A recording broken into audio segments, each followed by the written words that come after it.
আসসালামু আলাইকুম ভাই, শাইখের কাছে একটি প্রশ্ন আছে। আমি যদি নামাজের বাইরে দরুদ পড়তে গিয়ে দরুদ ইব্রাহিম না পড়ি, শুধু এই ছোট দরুদটি সাল্লাল্লাহু আলাইহি ওয়াসাল্লাম বহুবার পড়ি, তাহলে কি এর ফজিলত পাবো?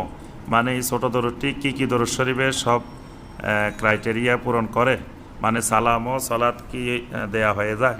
দয়া করে বলবেন কি দরুদ ইব্রাহিম না পড়েও কি এর ফজিলত পাবো এই ছোট্ট দরুদ পড়ে? উত্তর দিলে কৃতজ্ঞ থাকবো।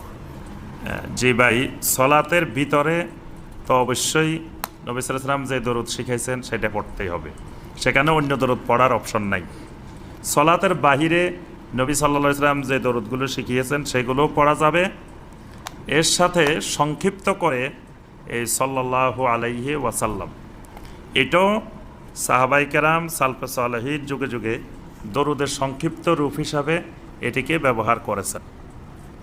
এটি যুগে যুগে সালফে সালেহিন মুহাদ্দিসিন সবাই ব্যবহার করেছেন। এজন্য হাদিসের কিতাবে যতগুলো হাদিস আছে, লক্ষ লক্ষ হাদিস, প্রত্যেক হাদিসের মধ্যে আছে ক্বাল রাসূলুল্লাহ সাল্লাল্লাহু আলাইহি ওয়াসাল্লাম আনিন নবিয়্যি সাল্লাল্লাহু আলাইহি ওয়াসাল্লাম।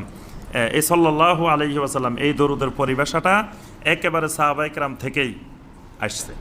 এজন্য সাল্লাল্লাহু আলাইহি ওয়াসাল্লাম বললে দরুদও হবে, সালামও হবে, কারণ এর ভিতরে সাল্লাল্লাহু আলাইহি, এটার মধ্যে দরুদ ওয়াসাল্লাম, ওয়াসাল্লামের দ্বারা সালামও এসে গেছে, তো সুতরাং দুইটাই এসে গেছে।